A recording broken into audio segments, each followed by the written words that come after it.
여러분 안녕하십니까? 전자신문 웨비나 전문 방송 오쇼TV 김인순입니다. 오픈소스나 상용 소프트웨어에 상관없이 보안은 중요한 사항입니다. 기업은 디지털 트랜스포메이션 여정 전반에 항상 보안 상태를 유지해야 하는데요. 디지털 비즈니스를 신속하게 제공하는 기업이 늘어나면서 이를 노린 해킹과 사이버 범죄 시도도 증가하고 있습니다. 새롭게 구축되고 운영되는 컨테이너와 하이브리드 클라우드에서 보안과 컴플라이언스는 더욱 중요하고 어려워지고 있는데요. 오늘 레드햇과 함께 데브옵스 운영 전반에 걸친 보안과 컴플라이언스 강화 방법을 알아보도록 하겠습니다. 한국 레드햇 천상진 이사님 모셨습니다. 안녕하세요. 네, 안녕하세요. 네, 자기소개 부탁드립니다. 네, 안녕하세요. 저는 한국 레드햇의 천상진 이사고요. 현재는 레드햇 금융 고객사를 담당하고 있고, 그전에는 국내 종합편선 채널, 그리고 뭐 서버 벤더, 스토리지 벤더를 통해서 다양한 경험을 익히고, 그 경험을 기반으로 해서 고객들에게 오픈소스 엔터프라이즈 솔루션을 고객이 잘 사용할 수 있게 설명드리고 구축할 수 있도록 도와드리는 일을 하고 있습니다. 네, 감사합니다. 오늘 발표는 약 45분간 이어지고요. 저희가 발표하는 동안 여러분들이 궁금하신 내용을 질문해 주시면 고맙겠습니다. 설문조사도 함께 진행 중인데요. 설문과 좋은 질문 해 주신 분들께 소정의 상품도 보내드리고 있으니 많은 참여 부탁드립니다. 자, 그럼 지금부터 데브옵스를 위한 컨테이너와 하이브리드 클라우드 보안과 컴플라이언스 강화 방안에 대해서 알아보도록 하겠습니다. 이사님, 클라우드로 이전해서 절대 놓치면 안 되는 부분이 보안이잖아요. 보안 위험 얼마나 증가하고 있는가요? 제가 설명드리는 자료를 보시면, 이 지금 60%와 3밀리언 달러라는 게 있는데요. 저희가 이미 많은 우리 고객분들이 다 아시는 것처럼, 관계자분들 다 아시는 것처럼, 중요한 내용들을 설명을 드리면, 이 60이라는 숫자와 3빌리언이라고 하는 금액에 의미하는 바는 이것 같습니다.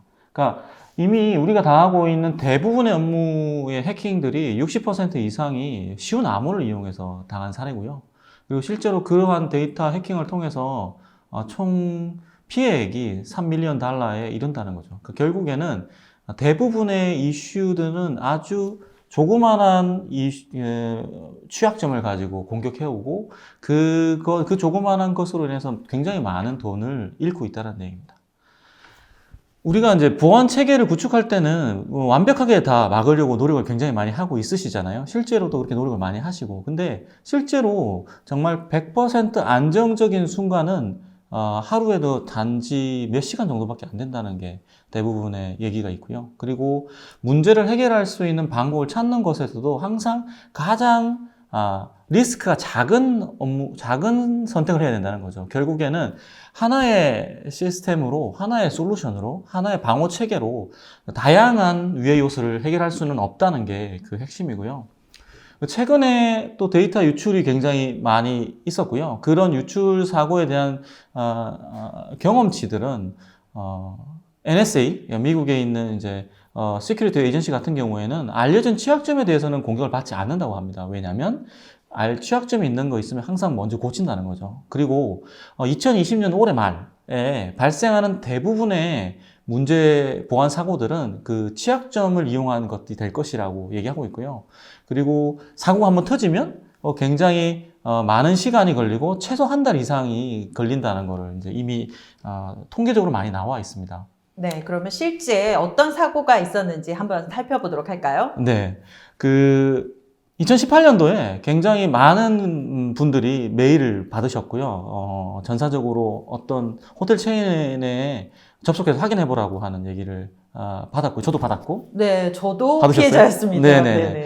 근데 이 사건의 가장 큰 핵심은 뭐냐면, 그 체인에 있던 한 호텔의 네트워크를 통해서 무려 4년 동안 시스템에 있는 데이터가 유출되고 있다는 사실을 몰랐다는 거죠. 그러니까 이 4년 동안 500밀리언 정도의 커스터머의 5억 명 정도의 정보를 다 유출이 됐음에도 불구하고 4년 동안 아무도 몰랐다는 거고요. 결국 12개의 호텔 체인에 영향을 받았던 걸 확인하고 고객들한테 설명을 하고 홈페이지에서 확인할 수 있게 유출 등록을 해줬던 건이 있고요. 좀 다른 경우인데, 네. 요거 같은 경우에는 일반적으로 이제 우리 IT, 한국의 IT에서는 대부분 이런 일은 거의 없죠. 이제 호텔에, 미국에 있는 호텔의 경우인데, 이 회사의 가장 큰 문제점은 모든 걸 평문으로 보관하고, 네. 그 다음에 이제 요 다음 페이지에 이렇게 보는 것처럼 굉장히 쉬운 패스워드, 그리고 시스템을 설치하면 항상 그대로 있는 패스워드, 네. 이렇게 썼던 디폴트 거죠. 패스워드죠. 맞습니다. 네. 예, 뭐 패스워드, 그쵸. 뭐 어드민, 어드민. 예, 이런 것들, 그런 것들 때문에 사고가 났던 거고요. 그리고 이제 해커3 컨퍼런스라고 그 웨스트 버지니아에 있는 해커 그룹에서 이런 해킹을 막거나 문제를 일으킬 때 제일 먼저 조심해야 된다고 했던 게 뭐냐면 언패치드 소프트웨어. 네. 왜냐면 왜냐면 뭔가 패치가 나왔다는 얘기는 뭔가 이슈가 있구나, 버그가 있다는 얘기고, 그다음에 취약점이 있을 수 있다는 거거든요. 그게 굉장히 중요하고, 그리고 그 추가적으로 얘기한 부분은 뭐냐면 현재 우리가 클라우드 비즈니스를 많이 하고 있지 않습니까? 디지털 비즈니스를. 그 클라우드 환경으로 가면서 추가적으로 패치, 취약점 이런 거 플러스 인증 체계. 그리고 이제 컨피규레이션. 그러니까 워낙에 많은 서비스들을 굉장히 많이 만들고 있기 때문에 취약점들이 계속 늘어나고 있다는 거고, 그래서 훨씬 더 관리하기가 어렵다는 거죠. 네, 지금 잠깐 이제 클라우드 보안이 어려운 점에 대해서 말씀을 해주셨는데 조금 더 자세하게 클라우드 보안 왜 어려울지 살펴보도록 하겠습니다. 일반적으로 우리가 클라우드를 사용하면서 제일 얻는 효과는 뭐냐면 빨리 시스템을 오픈하는 데 목표가 있고요. 그리고 보다 많은 디지털 비즈니스인 거죠. 예전에는 이제 서비스를 제약적으로 하고 우리 오피스만 연결하는 형태로 구성했다면 현재는 전 세계 사람들이 우리 서비스를 쓸 수 있게 구성하고 있습니다. 그렇죠. 그렇기 때문에 노출이 훨씬 더 많이 돼 있다는 거죠. 네. 그리고 이제 이 노출된 정보를 가지고 돈을 벌 수 있는 방법이 무궁무진하다는 거죠. 그래서 이제 그거를 이제 더 팔로우 하는 것도 더 힘들다, 처리를 하는 게 더 힘들다는 거죠. 정성하는 데 힘이 많이 들고, 그리고 해커들이 이제는 경험치가 그들도 많이 쌓여서 그런 해커들의 다양한 공격을 막는 방식에 대해서 전문가가 필요하다는 거죠. 그리고 아울러 가장 중요한 건 뭐냐면 굉장히 위험성이 많다고 공표가 되고 있음에도 불구하고 그 부분의 한 5% 정도만 우리 IT 스텝 혹은 보안 담당자들이 그걸 확인해보고 무엇인지 확인해보고 우리 시스템에 있는지 적용해보고 확인한다는 거죠. 그러니까 더 힘들어진다는 거죠. 아울러서 그 클라우드 시큐리티 얼라이언스에서는 클라우드 컴퓨팅에서 보다 더 보안이 힘들고 어렵다고, 그리고 취약할 수 있는 게 항목이 뭐가 있는지 이렇게 정리를 했습니다. 보시면 우리가 다 알고 있는 것들이죠. 이 부분에서 이제 제일 많이 이슈가 되고 있는 것들은 이제 데이터 유출인 거죠. 그게 있어서는 안 되고 결국 큰 이슈가 돼서 돌아온다는 거죠. 지금까지 많은 기업들이 많은 보안 솔루션들을 사용하고 있잖아요. 근데 맞습니다. 이제 그것이 클라우드 환경에서는 그러면 제대로 통하지 않는다는 거네요. 그것에 대해서는 요 다음 장표에 좀 설명이 될 건데요. 현재 우리가 기존에 갖고 있는 데이터 센터에서 운영하고 있던 네트워크 기반의 보안 체계는 물론 굉장히 잘 되어 있죠. 굉장히 중요한 시스템이기도 하고. 근데 이제 그 퍼블릭 클라우드의 시큐리티 담당자인 그 분이 얘기하셨을 때 네. 기존의 전통적인 네트워크 기반으로는 이제 이 클라우드에 있는 보안 체계는 적합하지 않다. 그러니까 네. 그건 물론 기본적으로 해야 되고 또 추가적으로 새로운 기준을 만들어서 해야 된다는 걸 얘기를 하고 있거든요. 네. 그 얘기는 이제 그렇게 해서 발생한 한 사례인데요. 네. 이 업체는 캐피탈 업체인데요. 이 캐피탈 업체 같은 경우에는 퍼블릭 클라우드에 서비스를 올리고 있었고 실제로 데이터 유출이 발생했습니다. 근데 문제는 뭐냐면 이 데이터 유출이 굉장히 큰 피해가 됐는데 일반적인 시스템의 해커가 이용한 방법이 정상적인 서비스를 이용해서 그 서비스를 통해서 AP 서버에 접속을 하고 AP 서버에 리퀘스트를 던진 다음에 데이터베이스에 있는 우리 유저들의 정보를 가져간 거죠. 그러니까 결국은 우리가 알고 있는 오른쪽 하단에 있는 지금 그 X 표시가 되어 있는 접속은 분명히 막혀져 있고 네트워크 안에서도 전혀 접속이 안 되는 상황이었는데 해커는 정상적인 서비스를 이용해서 해당 서버에 루트 권한 혹은 AP 서버에 접속할 수 있는 권한을 뺏은 다음에 현재 데이터베이스에 있는 주요 정보들을 유출한 거고요. 당시에 아주 큰 이슈가 돼서 해당 퍼블릭 클라우드의 전문가들은 결국에 보도 자료를 냈습니다. 그래서 결론은 뭐냐면 결국에 자기들 클라우드의 이슈는 아니다. 단지 해당 업체가 사용하고 있던 서버의 설정 오류가 해당 웹 서버의 보안 취약점을 이용해서 해킹을 당했고, 그것을 이용해서 정상적인 서비스를 이용해서 데이터를 추출해 간 것으로 된 것이죠. 네, 그 되게 어떻게 보면은 설정 오류로 인해서 네. 그 공격을 받은 거잖아요. 그렇죠. 그러니까 그거를 누군가는 계속 점검을 하고 확인을 했었어야 된다는 근데 거죠. 해커가 열심히 확인하고 있었던 거겠네요. 여기는 조금 이슈가 있었던 거는 이제 그분이 해커가 네. 저 퍼블릭 클라우드에서 이제 업무를 보셨던 분이니까 너무나 그 구조를 잘 알고 있는 거죠. 예, 네, 구조를 너무나 잘 퍼블릭 사람이었네요. 클라우드의 정상적인 리퀘스트 어떻게 해야 되는지 다 알고 있는 분이었기 때문에 좀 더 쉽게 했고, 이 업체뿐만 아니라 그 클라우드 쓰고 있는 여러 업체의 데이터베이스에 접속해서 정보를 빼갔던 거고요. 네. 다행히 검거돼서 네, 다행이네요. 하게 됐습니다. 네. 지금까지 급증하고 있는 클라우드의 사이버 위협에 대해서 알아봤는데요. 지금부터는 그럼 어떻게 우리가 오늘의 핵심 내용이죠. 어떻게 보호할 수 있는지에 대해서 구체적으로 알아보도록 하겠습니다. 네. 현재 보통 저희가 이제 실제로 업무를 보고 있는 저희 스태프들 같은 경우에도 이게 이제 사람이라는 것 때문에 생기는 제약들이 좀 있습니다. 그래서 그걸 잠깐 제가 예시를 보여드릴 건데요.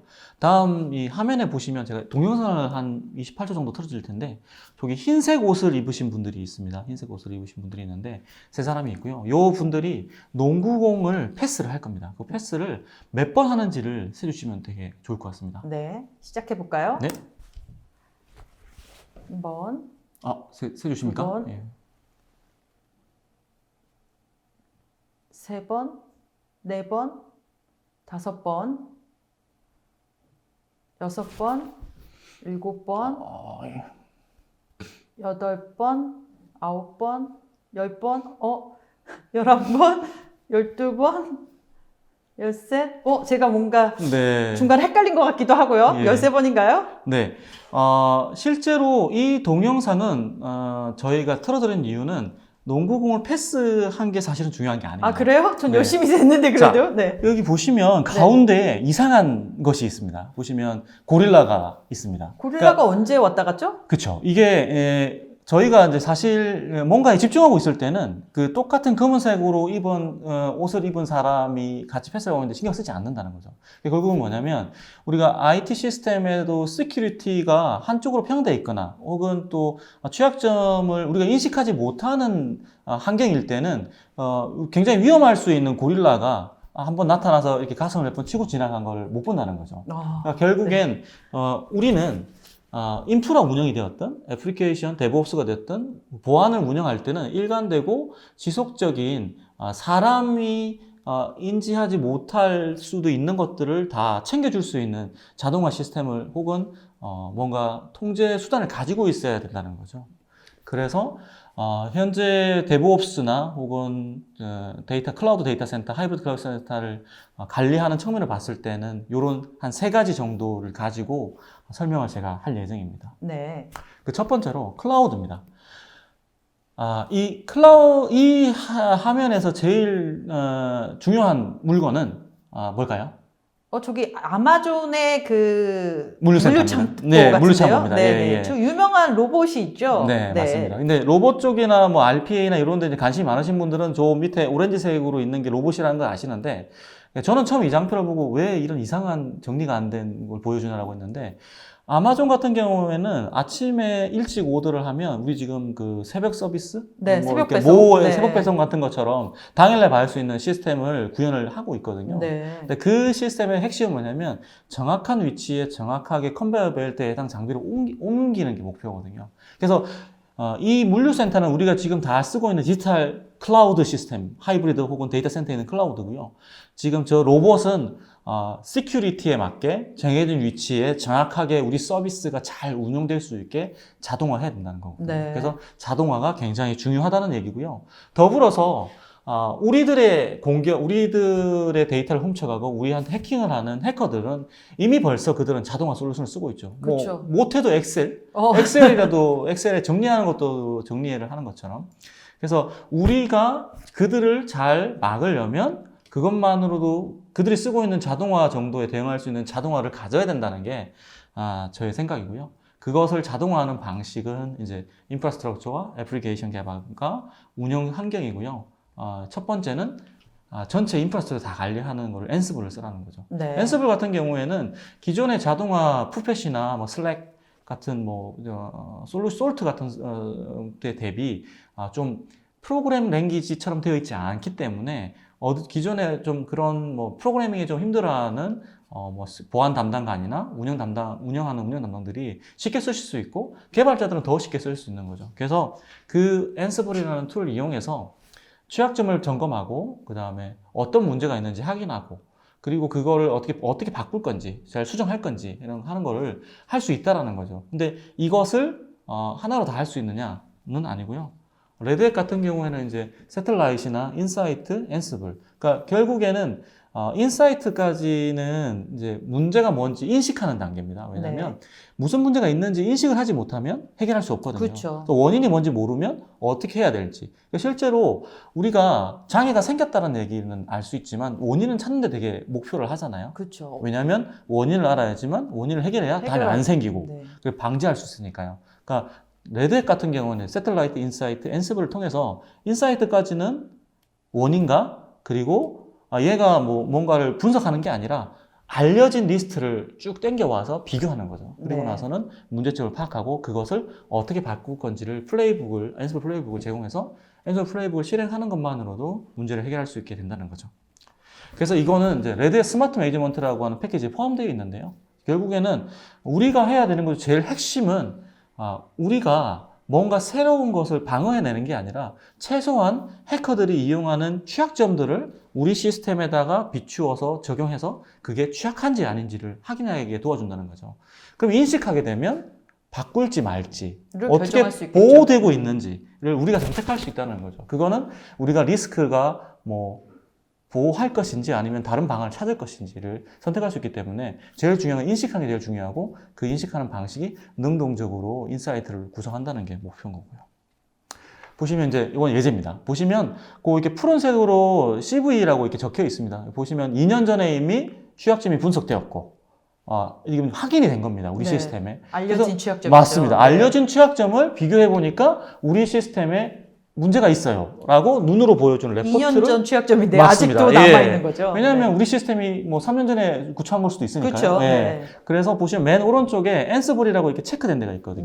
그래서 그건 뭐냐면 앤스블로 구성되어 있는 플레이북을 내가 다운로드만 해서 버튼만 누르면 그 취약점이 없어진다는 거죠. 그렇게 해서 손쉽게 우리가 취약점을 제거할 수 있다는 거죠.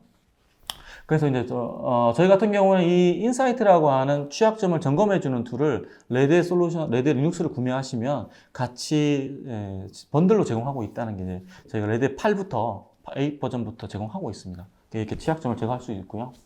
그리고 이제 저희가 레드햇이 cloud.redhat.com이라고 하는 SaaS 솔루션을 저희가 제공하고 있고요. 실제로 그 앤스블이라고 하는 왼쪽 하단에 있는 항목에는 두 가지가 포함되어 있는데요. 오토메이션 허브와 오토메이션 어널틱스가 있는데 허브 같은 경우에는 앤스블하고 연동되어 있는 그 다양한 파트너들, 체크포인트나 포티넷, F5 이런 시스템들의 자동화를 할 수 있는 맞습니다.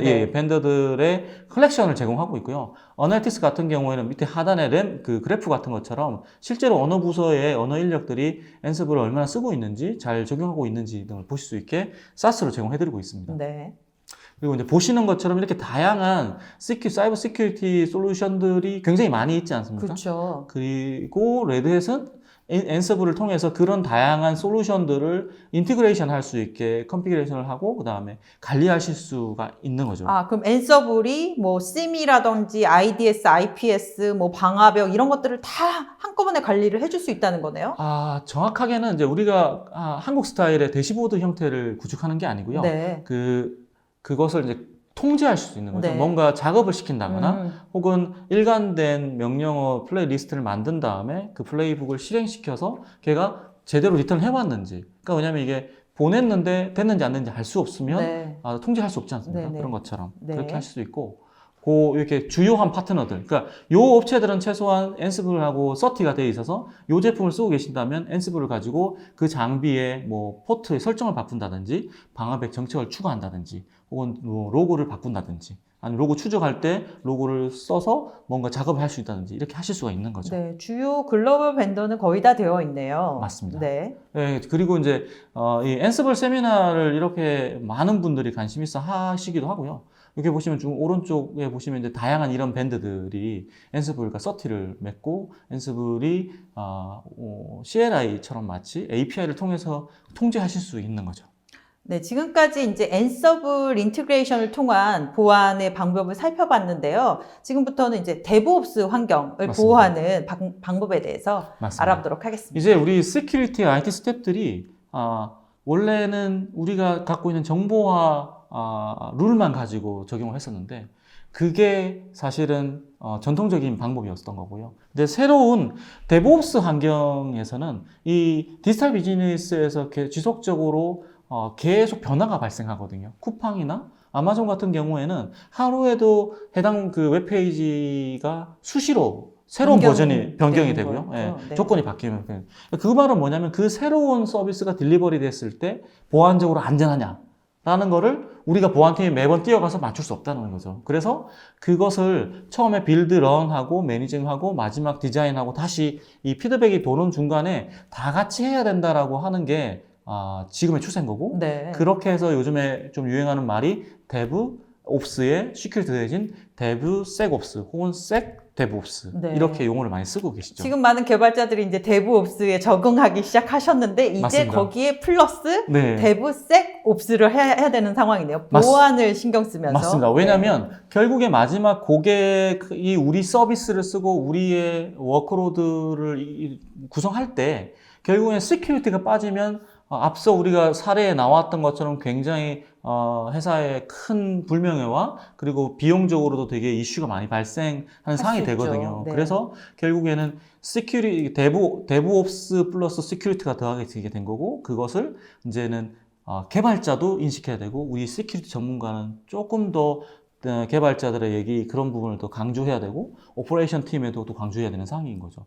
그리고 이제 저희가 이제 하이브리드 클라우드의 한 축으로서 지금 컨테이너, 네. 파스 플랫폼 같은 것들이 네. 있는데요. 그 파스 같은 경우에는 이제 OS가 없습니다. OS가 네. 없고 코드만 있거든요. 비즈니스 로직만. 근데 그 비즈니스 로직을 구동하는 컨테이너를 가장 보호할 수 있는 방법은 뭐냐라고 봤을 때 우리 그 시큐리티 스텝은 하단에 있는 그 컨테이너 엔진의 소스 코드라는 서비스를 밑단에서 리눅스 서버가 안정적이어야 된다는 거죠. 네. 다른 레드햇 다른 리눅스 버전 대비보다는 레드햇 리눅스가 보안적으로 훨씬 더 안정적이고 더 강력한 보안 체계를 가지고 있고 그러한 것들 위에 컨테이너가 우리 서비스를 올리고 거기에 워크로드를 돌려야 된다는 거죠. 네. 그렇습니다.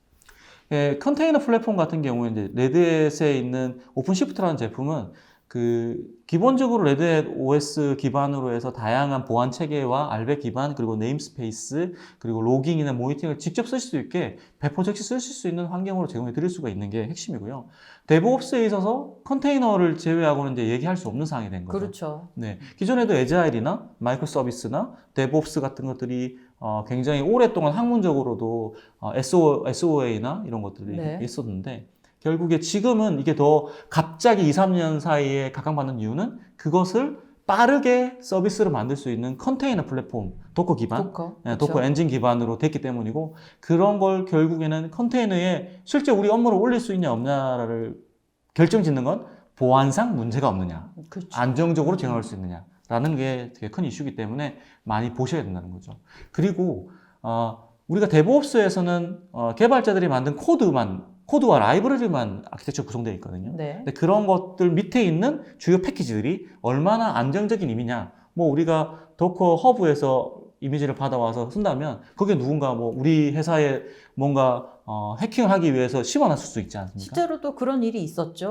네. 그래서 저희 같은 경우에는 레드햇이 직접 시큐어하게 안정적으로 테스트를 마친 이미지를 제공하고 있습니다. 네. 물론 그것을 직접 내려 받으실 수 있고 찾아보셔서 직접 다운로드도 받을 수 있게 되어 있고요. 적어도 레드햇이 검증하는 오픈소스 제품 소스들은 저기 있다는 거죠. 네. 그리고 그 퀴라고 하는 그 이미지, 그러니까 리파지토리에 여러 개 쓸 수 있는 제품도 저희가 가지고 있습니다. 실제로 고객들이 이제 이미지를 보면 하나의 이미지 리파지토리를 통해서 여러 곳에 있는 이미지를 땡겨와서 쓰고 싶어 하시기도 하고, 혹은 정책에 따라서 어떤 거는 개발 쪽, 네. 어떤 건 실제 서비스 이미지를 쓸 수 있는 거를 저 시스템에서 할 수 있는 솔루션도 저희 제공하고 있고요. 그리고 이제 마지막으로는 저희 이제 시큐리티 하시는 분 제일 이제 고민되는 게, 야, 그러면 데브옵스 환경에서 과연 시큐리티를 어떻게 해야 돼? 진짜로 뭐 얘기는 알겠는데 네. 어떻게 하는 게 맞는 거야? 라고 물으실 때 제가 항상 요 그림과 요 다음 장 그림을 보여드리거든요. 네. 실제로 CI/CD, 그냥 보통 DevOps라고 하면 따라오는 말들이 Continuous Integration, Continuous Deployment. 클릭하자마자 맞아? 배포. 배포하는 네. 거죠. 그 사이에 내가 어떻게 보안을 끼워 넣을 거냐라는 게 지금 그러니까요. 굉장히 큰 이슈인 거죠. 개발자 옆에 계속 붙어 있어야 맞습니다. 되나요? 그래서 보시면 이제 이렇게 해야 된다는 거죠. 일반적으로 보시면 이게 우리가 갖고 있는 DevOps는 CI/CD에서 몇 가지가 지금 사각형이 추가되어 있습니다. 네. 보시면 이제 상단에 빨간색 소나큐브, 그다음에 상단에 오픈스캡, 그리고 Q, 그리고 OWSAP, OWASP 이런 게 있는 거죠. 네. 실제로 그런 것을 어떻게 하느냐? 그러니까 소나큐브 같은 거에다 코드를 올리는 거죠. 코드를 올려서 실제로 우리가 이 CI/CD 환경이나 DevSecOps에서 핵심적으로 봐야 될 부분은 뭐냐면 알고 있는 이슈, 알고 있는 취약점인 거죠. 그걸 이제 찾아주는 거죠. 네. 그거를 4개의 솔루션을 통해서 저희가 찾는 거죠. 그래서 그걸 다 찾아서 해결하면 최소한 해커가 알고 있는 널리 퍼져 있는 취약점은 우리는 없다는 네. 거죠. 그렇게 해서 소나큐브가 있고, 그 다음에 오픈스캡 Q에서 이미지가 전체 문제가 있는지 없는지, 지금 보면 색깔이 다른 게 있으면 저 색깔이 이상이 있네? 확인해야 되겠네? 점검해 봐야 되겠네. 야, 이건 안 돼. 이 이미지는 올라가서는 안 돼. 네. 이렇게 정의할 수 있는 거죠. 그리고 오픈스캡, 그러니까 레드햇이 펀딩하고 있는 현재 OS가 정상적으로 구동할 수 있는 환경이, 애플리케이션도 사실은 이미지를 만들면 결국 OS가 되는 거기 때문에 그 취약점들을 쭉 리스트업 하실 수 있다는 거죠. 그리고 마지막에 OWSP라고 해서 와스 이미지 같은 걸로 다 보시는 거죠. 결국 이 환경을 쭉 향해 타가다 보면 결국 시큐리티 4가지를 통과하지 못하면 결국 마지막에는 서비스로 갈 수 없다는 거죠. 그러면 그 상태에서는 이제 개발자가 그 부분을 고쳐서 다시 처음으로 돌아가서 정상적인 루틴을 타고 마지막에 우리 서비스로 만들어서 서비스를 만들면 고객이 안정적인 서비스를 받을 수 있다는 거죠. 저 추가된 4가지를 다 자동으로 해준다는 거죠? 실제로는 그걸 제가 설정을 하고 지나가는 루틴을 넣어주는 거기 때문에, 네. 저기에는 제가, 구성되어 있는 그 대시보드 화면에 들어가시면 제가 조금 전에 샘플로 보였던 화면으로 이렇게 빨간색, 초록색으로 뜨니까 문제가 없으면 초록색인 것만 확인하시면 되는 하면 거죠. 다음 단계로 그렇죠. 가는 거죠. 혹은 아니면 트리거를 해서 로고를 모이게 한다든가 하는 걸 작업해 주시면 되는 거죠. 네. 그렇습니다. 그러면, 저희가 지금 제가 2가지를 이제 설명을 드렸는데, 우리가 시큐리티 팀이 제가 설명을 드린 거를 가지고는 적용해 보실 수는 없잖아요. 그러니까 우리의 임무는 뭐냐면 행위를 인식하는 게 굉장히 중요하거든요. 왜냐하면 아까 처음에 말씀드렸던 것처럼 고릴라가 나타난 걸 인식하고 저기 고릴라가 왜 있지? 야, 저 고릴라가 왜 생뚱맞게 나타난 거지? 라고 우리가 인식해야 되는 그 행위를 해보려면 결국 우리가 어떻게 하는지를 봐야 된다는 거죠. 네. 그래서 2월 11일 날 저희가 이제 외국의 강사를 초빙해서 코엑스에서 행사를 하거든요. 네. 이 행사 때 엔스블을 가지고 어떻게 시큐리티를 강화할 수 있는지 실제로 이런 아젠다를 가지고 진행할 예정이니까요. 방문하셔서 좀 더 체계적인 시큐리티를 어떻게 하는지 실제 데모를 한번 보시고 우리 업무에 적용할 수 있을지 없을지를 한번 고민해 보시면 되게 좋지 않겠나 생각이 들고요. 그리고 추가적으로는 레드햇이 디스커버리 세션을 무상으로 방문해서 서비스를 해드려요. 그거는 네. 이제 저희가 갖고 있는 레퍼런스, 그러니까 시큐리티를 잘 적용한 레퍼런스를 설명을 드리고 고객분들이 현재 상황을 설명을 하면 그 상황에서 어떻게 하는 게 좋은지 서로 브레인스토밍을 하고 앞으로 어떻게 시큐리티를 할 건지에 대한 디스커버리 세션을 할 수 있거든요. 네. 요거는 주변에 알고 있는 레드햇 영업, 셀즈 분들한테 요청을 하시면 저희가 방문을 해가지고 진행할 수 있는. 네, 찾아가는 서비스도 있는 맞습니다. 거네요. 예. 네. 그리고 이제 저희가 정기 보안 과정이 트레이닝 센터에 있습니다. 레드햇이 트레이닝도 하고 있고요. 실제로 레드햇의 교육은 대부분 다 실제 실습으로 되어 있기 때문에 우리 엔지니어가 무슨 뭐 시험 치는 게 아니고요. 실제로 랩을 해서 데브옵스 환경에서 어떻게 보안으로 할 건지 혹은 데브옵스를 어떻게 할 건지를 실제 연습해 보실 수가 있어요. 근데 그래서 저기 위드 이그잼이라고 써 있어서. 아, 네. 저거는 실제로 자격증까지 포함되어 있는 네, 거고요. 네, 네. 저 과정을 하시면 실제로 저희가 랩으로 그 시험을 칠 수 있고 자격증을 주는 행사거든요. 네, 그러니까 레드햇 같은 경우에, 레드햇 자격증 같은 경우에는 실무로 인정을 많이들 하세요. 네. 왜냐면 실제로 시험이 어떤 서비스를 구축하세요. 하고 그다음에 로그아웃 하면 그거를 시스템이 내려갔다가 리스타트 되면 그거 이제 체킹하는 루틴들이 그 서비스 영상으로 되어 있는지 확인해서 점수를 주거든요. 네. 그래서 실제로 실력을 확인할 수 있는, 검증할 수 있는, 검증할 네. 수 있고 키울 수 있는 솔루션이거든요. 네, 네. 그리고 이제 레드햇 온라인 과정이 있고, 왜냐하면 이제 저가 오프라인으로 오셔서 이제 공부를 하셔야 되는 거잖아요. 근데 요거는 이제 실제로 실습을 인터넷으로 하실 수 있는 환경이고요. AWS에 저희가 이제 일종 VM을 랩으로 제공해드리거든요. 이거 테스트 하실 수 있고, 그다음에 레드햇 정규 교재를 실제 다운로드 받으셔가지고 공부도 하실 수 있고요. 네, 그렇습니다. 그럼 오늘은 여기서 약간 그래도 우리 앤서블 어떻게 되는지 네네. 한번 잠깐 보여주시죠. 많은 교육 과정이 있기는 하지만. 아, 네. 저희가 요 제가 링크가 있는데 왼쪽에는 제가 이제 한 30분짜리 그 데모가 있는데 그거를 제가 설명을 좀 드리면서 보여드릴 거고요. 오른쪽에 있는 거는 실제로 저희가 그 스플렁크라고 하는 그 툴하고 앤스블하고 인테그레이션 되어 있는 환경에서 스노트나 체크포인트에다가 그 실제로 정보 변경을 하거나 그 다음에 데이터를 보내거나 하는 것들을 보여주는 데모가 이렇게 3개가 있습니다. 3개 다 영상이고요. 그렇게 보시면 되고, 제가 보여드릴 거는 제가 여기 좀 보여드리겠습니다. 네. 실제로 요거는 이제 플레이북인데 플레이북 샘플인데요. 요거는 이제 로그를 이제 여러 대의 원격지에 있는 로그를 하나의 서버로 모으는 내용이고요. 보시면 이게 실제로 명령어들입니다. 보시면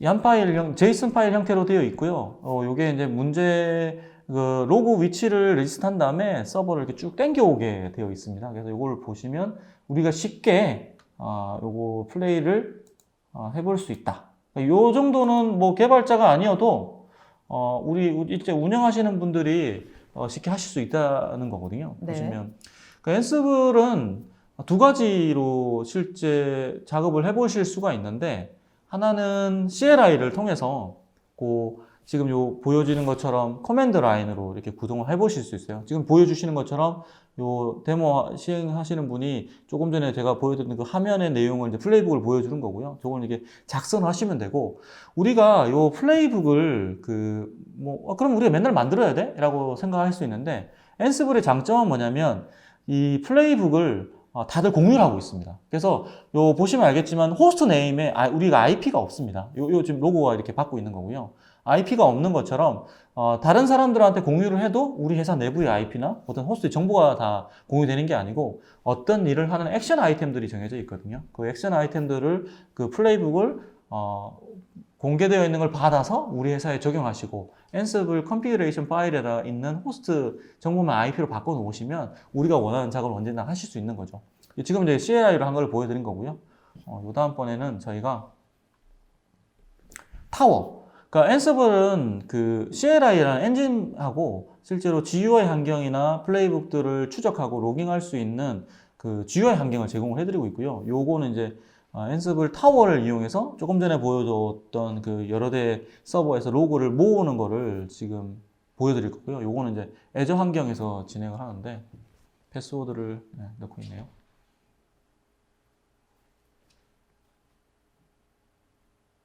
네, 이게 이제 앤서블의 타워의 화면이고요. 보시면 여기 이제 로그를 모으는 작업 템플릿이 이미 만들어져 있습니다. 여기 템플릿을 가지고, 그러니까 여기 템플릿을 만드는 거는 만약에 이제 타워를 구매를 하시면 저희 직원이 좀 도와드리고, 그다음에 한국에 있는 그 파트너 엔지니어가 직접 방문해서 원하시는 어떤 작업 혹은 뭐 로그를 모은다거나 아니면 다른 추가 작업을 시작하는 것들을 만드실 수 있고요. 여기 보시면 이제 여기서는 호스트 그룹이 애저에 지금 올라가 있습니다. 애저 클라우드에 올라가 있어서 애저로 호스트를 지정하고 그걸 가지고 진행할 거고요. 네. 자, 이걸 화면을 조금만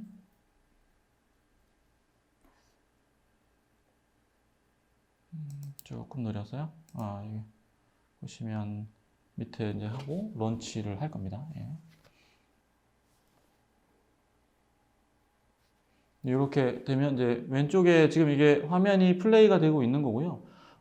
요거는 아까 되게 CLI로 했던 것보다 시간이 조금 인터벌이 조금 있는데 네. 이거는 애저에 보시면 여기가 조금씩 바뀌고 있습니다. 예, 바뀌고 있고 조금만 기다리시면 로고 화면이 접속해서 왜냐하면 랩 환경에서 애저에 있는 클라우드를 접속해서 해당 정보를 가지고 오는 거거든요. 네. 보시면 되고. 글씨가 작아서 잘 안 보일 수도 있으시겠는데요. 네, 혹시 그렇습니다. 더 뭐 궁금하신 내용 아까 그런 다양한 교육 서비스를 통해서도 보실 수도 있고 체험해 맞습니다. 보실 수 있는 거죠. 네. 잠시만 제가 조금 넘기겠습니다. 네, 보시면 이렇게 이제 로그를 7대의 서버를 로그를 이렇게 쭉 당겨오는 거를 가져왔네요. 네, 가지고 왔습니다. 그리고 이제 요 다음번 데모는 저희가 이렇게 쭉 보시면 이제 로고 서버 7대 서버의 로고를 쭉 당겨온 게 보이고요. 그 다음번에 저희가 보여드릴 거는 일괄 패스워드 변경에 된 거를 실제로 CLI를 통해서 패스워드를 변경하는 작업을 보여드리는 거고요. 네.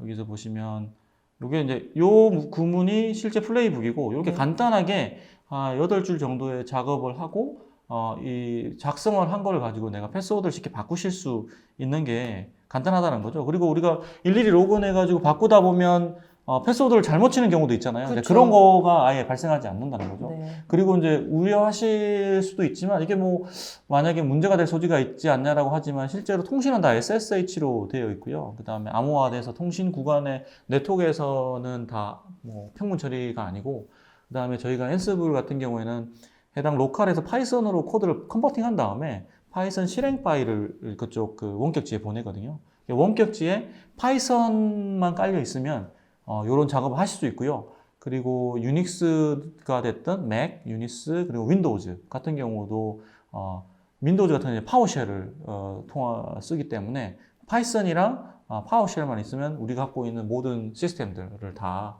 원하게 바꾸실 수가 있는 거죠.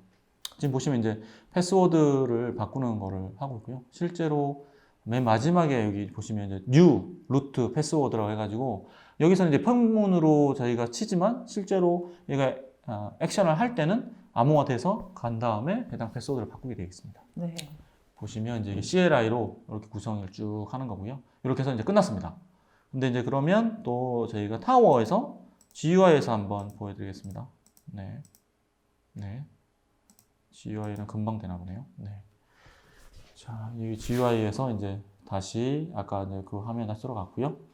해당 템플릿 또 저희가 미리 만들어둔 이제 패스워드 변경하는 템플릿이 있고 그 템플릿을 통해서 패스워드를 바꾸는 텐데 여기서 이제 패스워드를 넣을 때 보면 여기는 이제 평문으로 안 들어오고 암호화해서 에스트리크로 보이게 되어 있습니다. 네, 여기서 보시면 대상을 선정하고요. 누르면 이렇게 선택했고 변경했고요. 변경은 이제 실행할 거고 이제 이러면 대상을 어떻게 할 거냐 보시면 이제 저희가 애저입니다. 애저 네. 그룹 애저라고 세팅해둔 7대의 서버들을 가지고 있고요. 패스워드를 하면 여기 이제 패스워드를 제가 이제 그 B를 쓰게 칠 건데 치는 거를 이제 에스트리크로 되고 이렇게 실행을 하면 잘 변경이 될 겁니다. 실제로 그러니까 우리가 보시면 월드와이드하게 우리처럼 일을 하는 사람들이 어느 회사나 있을 확률이 굉장히 높다는 거죠. 그런 사람들이 그 자기가 사용해서 만들었던 그런 플레이북들, 자기가 IT를 운영하거나 보안을 설정하거나 네트워크 장비에 원격지에 있는 네트워크 장비의 IP를 뭐 세팅을 바꾼다거나 방화벽에 새로운 정책을 추가한다거나 이런 것들을 이미 다들 하고 계시거든요. 그런 자료들을 플레이북을 받은 다음에 그걸 우리 회사 실정에 맞게 내가 원하는 대로 이어서 붙이거나 잘 분석해서 만드시면 이렇게 쉽게 사람의 어떤 휴먼 에러를 발생하지 않을 수 있는 환경으로 작업을 진행하실 수 있다는 거죠. 네. 네, 이렇게 해서 데모는 다 끝났고요. 보시면 그래서 우리 서비스 담당자가 제가 마지막으로 좀 얘기를 드리고 싶은 거는 항상 제가 CIO나 뭐 CEO들 조찬 행사에 가서 발표를 하면 항상 그들한테 얘기하는 얘기가 딱 있습니다. 제일 일을 디지털 비즈니스를 잘 하려면 데브세곱스, 뭐 데브옵스 혹은 디지털 비즈니스, MSA를 잘 하려면 쉽고 간단하고 작고 책임은 작은. 네. 제일 중요한 게 책임은 작은. 작은. 그러니까 못한다고 야 실패해도 괜찮으니까 야 이거 빨리 해야 돼. 네가 조그만한 걸로 실패해서 나중에 우리 회사에 큰 일이 생겼을 때 네가 잘 막아줘야 되니까 조그만하게 실패 한번 해봐도 괜찮으니까 하라고 디지털 팀을 만들어 주세요 라고 얘기를 많이 하거든요. 네. 근데 우리가 지금 당장 이렇게 세션을 해서 알게 된 것을 액션으로 옮기지 않으면 그들은 항상 우리를 공격하고 우리의 취약점을 노리고 있거든요. 근데 그걸 우리가 한번 겪어보려면 조그만하게도 데브세곱스 혹은 시큐리티, 컨테이너 보안 그리고 엔스브를 이용한 보안 자동화 이런 것들을 우리 팀이, 우리 스태프들이 바로 해볼 수 있게 기회를 주시는 게 되게 중요하거든요. 그런 걸 할 때 레드햇이 가지고 있는 이렇게 다양한 솔루션이랑 그다음 컨테이너랑 그다음에 아까 얘기했던 CI/CD, MSA 이런 것들을 오른쪽에 있는 레드 에스포트와 레드 러닝 서브스크립션 같은 걸 해서 도와드릴 수 있으니까 그것들을 한번 얘기를 저희한테 요청해 주시면 좋을 것 같아요. 네, 지금까지 데브옵스 환경에서 보안을 강화하는 방법에 대해서 알아봤는데요. 저희가 발표하는 동안 여러분들이 많은 질문 주셨습니다. 질문에 대해서 답변해 드리도록 하겠습니다. 설문조사도 여전히 진행 중이거든요. 많은 참여 부탁드립니다. 첫 번째 질문 보도록 하겠습니다. 패치되지 않은 시스템에 대한 리스크에 대한 부분이 충분히 공감이 됩니다. 이를 해결하기 위해 패키지 업데이트를 진행할 때 의존도가 높은 패키지의 사이드 이펙트를 점검할 수 있는 효과적인 방법이 있을까요? 라고 질문 주셨네요. 일단은 굉장히 중요한 질문이세요. 네. 왜냐하면 대부분의 고객들이 야, 우리도 알고 있다. 우리도 알고 있어. 우리도 알고 있는데 우리가 안 하고 싶어서 안 하는 게 아니다. 왜냐하면 이게 이제 개발팀의 코드 이슈도 있고 그거를 새로운 버전을 올리면 문제가 발생한다는 거를 어떻게 테스트하냐. 근데 사실 저거는 저희가 드릴 수 있는 건 저희 솔루션의 패키지들은 같이 올라가야 되는 사항들이 많아요. 네. 왜냐하면 이슈가 발생하면 하나의 코드가 바뀌면 그 코드를 정상적으로 구동하기 위해서 다른 패키지가 같이 올라가거든요. 그래서 제일 좋은 방법은 이미 알고 계시는 것처럼 테스트 서버에 테스트를 계속 하셔야 되는 거죠. 샌드박스 형태로. 그러니까 그게 제가 생각하기에는 보안에는 숏패스가 없다고 생각해요. 그러니까 제가 개인적으로 저는 웬만하면 큰 길로만 다니거든요. 왜 저는 저는 개인적으로 큰 길로만 다니는데 작은 길로 다니면 꼭 무슨 일이 생겨서 그래서 보안에서만큼은 우리가 알고 있는 정상적이고 리저너블한 패스를 가시는 게 맞다고 저는 개인적으로 생각하고 테스트 시스템 만드신 다음에요. 그거를 옮기시고 테스트를 하시는데 저희 도움이 필요하시면 저희 파트너나 혹은 뭐 저희 직원을 도와드리면 되고 조금 다른 얘기긴 한데 렐 8에서는 저희가 LVM 스냅을 뜰 수 있거든요. 그래서 그 LVM 스냅을 떠서 OS 같은 거 스냅을 뜬 다음에 OS 업그레이드도 하실 수 있어요. 그러니까 다시 원복 하실 수 있다는 거죠. 그러니까 테스트 시스템 만드신 다음에 스냅샷, LVM 스냅샷 같은 거 쓰셔서 그거를 테스트 해보고 안 되면 다시 돌리는 아니면 백업 시스템을 만들고 백업 스냅샷으로 다시 돌리는 해보고 다시 돌려보는 그런 거를 해보시는 수밖에 없을 것 같습니다. 네, 다음 질문 보도록 하겠습니다. 질문이 되게 어려운데요. 네. 네, 보안은 네. 뎁스 인 뎁스의 취약한 구조라고 생각하는데요. 네. 그러면 데브옵스로 컨테이너를 구성한다면 만약 여기서 놓친 취약점을 발견하면 연계되어 있는 도커에서 추가적으로 취약점을 진단할 수 있는 조치가 있을까요? 라고 되게 구성이 복잡한데요. 네. 일단 지금 말씀하신 건 뭐냐면 서비스를 컨테이너 베이스로 여러 개를 만들으셨고 그렇죠. 한쪽 서비스로 들어와서 이쪽 서비스에서 다른 쪽 도커 서비스로 커넥션을 맺을 때 문제가 없느냐 물으셨잖아요. 아까 제가 처음에 캐피탈 업체 하나를 소개시켜 드렸는데 네, 사고가 났던. 거기도 결국에는 아파치 서버가 취약점이 있었어요. 서버 취약점이 네. 있었고 정상적인 리퀘스트를 한 다음에 특정 폴더의 파일을 떨어뜨리는 그걸 실행시켜서 권한을 뺏어서 이 서버에서 마치 정상적인 서비스를 요청하는 것처럼 서비스를 요청하셨던 거거든요. 지금 말씀하셨던 그런 부분이고요. 도커로 컨테이너로 그러니까 도커는 이제 제품 이름이니까 저희는 쓰진 않고요. 컨테이너 엔진에서 컨테이너를 구동한 다음에 그거 올라간 다음에 취약점을 점검을 하시는 거는 되게 어려워요. 왜냐하면 거기에 뭔가 또 같은 우리 다르게 얘기해 보면 엑셀을 많이 띄워둔 파워포인트 많이 띄워둔 상태에서 바이러스 뭐 안티바이러스 솔루션 띄우면 속도가 느려지잖아요. 그럼 결국 뭐냐면 도커는 가볍게 만드는 게 목표인데 거기에다가 또 그 보안 체계를 같이 올리시면 결국에는 그 컨테이너가 구동하는 데 쓰는 속도가 느려지고 띄울 수 있는 컨테이너 개수가 줄어들어요.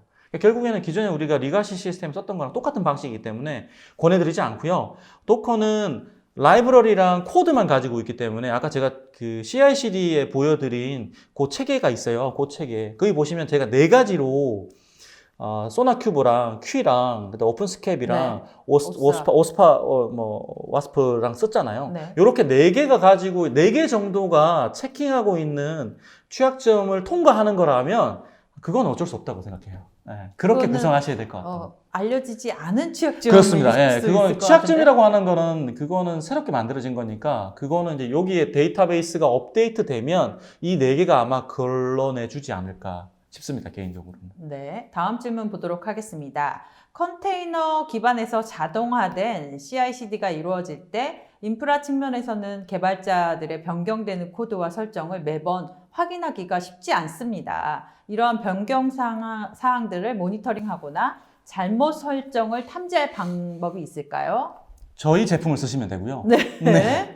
오픈시프트는 컨테이너 지금 우리가 일반적으로 그 컨테이너 도커를 한다고 하면 도커 엔진을 다운로드 받고 컨테이너를 다운로드 받고 쿠버네티스를 깔고 그 2가지만 가지고 실제로 운영을 많이 하세요. 근데 실제 우리가 운영할 때 필요한 거는 그 사이드로 기능들이 더 필요하거든요. 추가 기능들이. CI/CD 파이프라인을 연계하는 걸 쉽게 템플릿으로 만들어줄 수 있는지, 그리고 롤백을 하는 데이터베이스, 롤백을 할 때 이미지의 리스트들 쭉 보관해서 버튼 누를 때마다 다시 롤백 할 수 있게 만들어준다든지, 그런 기능들이, 그리고 뭐, 말씀하셨던 변경사항은 결국 롤백이거든요. 커밋 할 때마다 이미지가 새로 다 만들어지고요. 그거를 오픈시프트는 다 태깅을 하게 돼 있습니다. 그거를 데이터베이스 따로 정리하고 있으니까요. 그거를 짜서 하시면 되고. 그리고 잘못된 설정은 아까 얘기했던 것처럼 저희가 취약점이잖아요. 취약점에는 그 잘못된 설정도 잡아줄 수 있거든요. 네. 그런 것들을 한번 돌려보실 수 있게 그 CI/CD 체계 안에 중간에 넣으시는 거죠. 빌드하거나, 커밋하거나, 빌드하고, 디플로이하는 중간중간에 아까 4가지 제품 같은 것들을 유사한 형태로 끼워 넣으시면 되는 거죠. 네. 다음 질문 보도록 하겠습니다. 얼마 전 데이터 3법이 통과하면서 드디어 통과했죠. 예. 네네. 비인식 처리된 사용자 정보를 거래하거나 유통할 수 있게 됐는데요. 이 과정에서 발생하는 보안 이슈 또한 그것보다 더 중요한 규제 준수를 하고 있는지 점검할 수 있나요? 네. 이게 이제 지문이 계속 더 연결되는데 우선 이거에 대해서 답변을 주시죠. 네. 일단 저희가 그런 뭐 데이터 시큐리티 업체가 아닙니다. 저희는 저거는 개인 정보가 포함되어 있나 맞습니다. 이런 그래서 거를 말씀하신 것 같아요. 저거는 실제로 저걸 하시려면 그 규제를 가지고 규제를 패턴 분석해주는 데이터 중간에 검열하는 프로그램이 있어야 되거든요. 근데 네. 그거는 사실 그러니까 데브옵스 윗단에 우리가 서비스 로직을 넣을 때 실제 데이터 어리어까지 올라가는 거라서요. 저희가 그것을 솔루션을 가고 있지는 않습니다. 네. 그 연결되는 내용이었는데요. 네. AWS는 히파나 네. PCI DSS 같은 네. 글로벌 컴플라이언스 지원을 위해서 네. 퀵스타트 프로그램을 제공하고 있는데 네. 이것에 대응하는 제품이나 뭐 기능이 있나까지 여쭤보셨어요. 다시 한번 설명드리면 저희가 지금 저건 이제 SaaS 서비스를 네. 제공하는 AWS 입장에서는 어쨌든 서비스를 완제품으로 내놔야 되는 사항이지 그렇죠. 않습니까? 근데 완제품을 낸다는 거면 그 관련된 규제를 다 지켜야 되거든요. 그래서 그렇게 가지고 있는 거고, 저희 같은 경우에는 그 하단에, 그러니까 어플리케이션 로직 하단에 있는 데브옵스 환경이랑 CI/CD 환경, 그리고 인프라적으로 자동화, 그 다음에 보안 체계, 그 다음에 리눅스 보안 체계 등을 플랫폼 인프라 위주를 좀 하고 있고요. 저 제품은 저희 레드슨 가지고 있지 않습니다. 네. 네. 다음 질문 보도록 하겠습니다. 처음부터 보안을 신경 쓰며 데브옵스를 구성해야 한다는 부분에서 공감합니다. 네, 다만, 감사합니다. 네, 개발의 입장에서 이를 신경 쓰기보다는 일정 시간 내에 작업을 마쳐야 하죠. 그렇죠? 맞습니다. 예. 보안성 체크를 알아서 해주는 솔루션이 있나요? 알아서 해주면 참 좋을 것 같은데요. 네.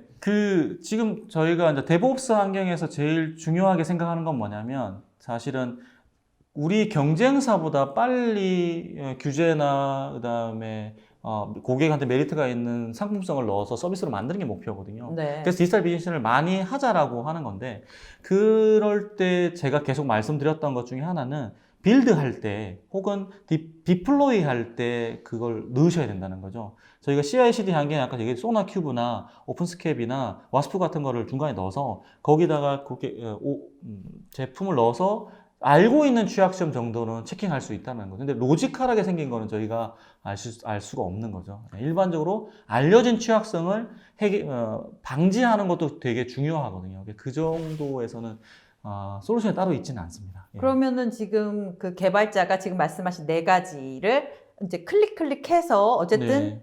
과정을 지나가야 한다는 거죠. 그걸 자동으로 해줄 수는 없고. CI/CD는 원래 자동으로 되어 있거든요. 네, 네. 자동으로 되어 있고, 그러니까 그 커밋이 끝나면 자동으로 소나큐브 쪽으로 넘어가게 네. CI/CD 환경 파이프라인을 구성을 그러니까 하면 되는 거예요? 하시면 되는 거죠. 네. 그래서 거기서 빌드 버튼을 누르면 한 번에 디플로이까지 갈 건데, 그 중간에 소나큐브도 지나고 퀴도 지나고, 네, 그렇죠. 네. 그 중간에 이제 문제가 생기면 걔가 이제 못 가는 거죠. 네. 문제가 생기면 거기서 이제 못 가게 막을 때니까 그럼 다시 확인해서 처음부터 다시 들어가게 되는 거니까. 네. 그렇게 할 수 있다고 생각합니다.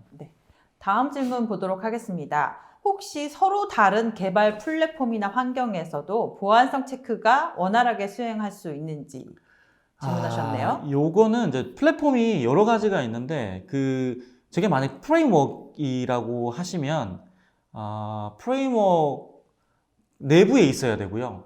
그 다음에 환경이라고 하는데, 그게 뭐 OS 환경이거나 리눅스의 레드의 리눅스냐, 아니면 우분투냐, 아니면 뭐 도커 컨테이너로 되어 있지만 코드가 다른 거다라고 네. 하면 그때 그거는 그 해당 제품을 찾아보셔야 돼요. 네. 네. 너무나 이게 저희가 개발할 때 옛날에는 C로 많이 했지만 네. 지금은 뭐 자바를 여전히 많이 쓰고 있고, 그다음에 스프링 붓 같은 것도 쓰고 있으니까요. 그 환경에 맞는 솔루션을 좀 소싱하셔야 되고요. 저희가 그걸 소싱을 할 수는 없을 것 같고요. 네. 네. 그렇습니다. 다음 질문 보도록 하겠습니다. 하이브리드 클라우드 환경에서는 보안 체계에 대한 중앙 통제를 누가 해야 하나요? 클라우드 서비스 업체인가? 이건 전반적인 클라우드 보안에 대해서 여쭤보신 것 같은데요. 저희가 하이브리드 클라우드가 여러 가지가 있는데요. 일단 하이브리드 멀티 클라우드가 있는 경우가 있고, 일반 보통 하이브리드라고 하면 데이터 센터를 우리가 가지고 있는 인터널리 그렇죠. 프라이빗이 있고, 뭐 다른 퍼블릭 클라우드가 있다고 되어 있지 않습니까? 이런 경우에는 대부분 다 서버를 임대하는 형태거든요. 인스턴스를 임대하는 형태. 네. 그럼 보안 주체는 저희입니다. 네. 우리가 해야 됩니다. 네. 네. 그건 우리가 하는 게 맞고요. 네. 우리가 우리 직원이 우리 기업이 해야 우리 된다는? 기업이 해야 되는 거죠. 네. 왜냐하면 클라우드 그거는 서비스 업체가 해주지 않습니다. 그렇죠? 맞습니다. 클라우드 네. 서비스 업체가 해줄 수 있는 건 그들의 완제품인 경우에는 그들이 하지만, 네. 우리가 하이브리드 클라우드를 쓴다고 하는 거는 그들의 완제품을 쓰는 게 아니고 그들의 컴퓨팅만 빌려 쓰는 확률이 되게 높기 때문에, 그 컴퓨팅 환경의 네트워크 구간이나 그 컴퓨팅 환경의 인스턴스 안에 있는 그 시스템 환경은 다 우리 직원이, 우리 보안 담당자가, 우리 데브옵스가, 우리 스텝이 다 하셔야 됩니다. 네. 다음 질문 보도록 하겠습니다. 질문을 많이 주셨는데요.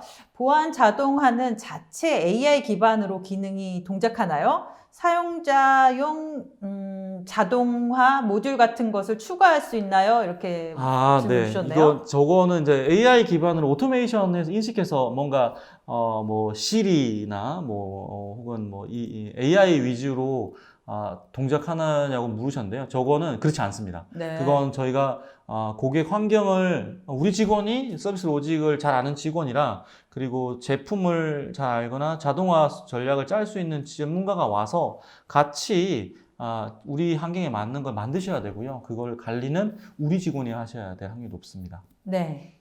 다음 질문 보도록 하겠습니다. 코드 배포 시 DevSecOps에 구성된 소나큐브 등이 코드를 점검해주고 이상이 있는 경우 배포를 중지하고 재점검, 확인 후 배포되도록 하는 건가요?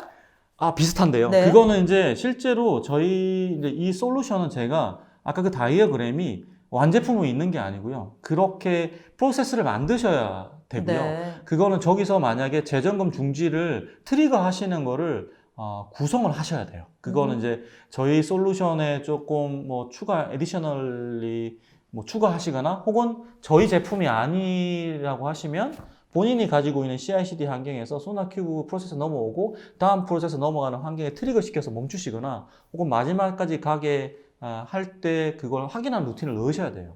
실제로는 어려울 수도 있는 작업일 수 있습니다. 예. 네. 다음 질문도 받겠습니다. 앤서블 플레이북으로 컨테이너 내부의 체크도 가능할까요? 컨테이너 경우에는 필요에 따라 파이썬이 없을 가능성도 있어서 네. 질문 주셨어요. 파이썬이 일단은 컨테이너가 구동되면 애플리케이션 입장이거나 서비스 입장에서는 굉장히 작은 리눅스 OS일 뿐이거든요. 실제로는 컨테이너 이미지가.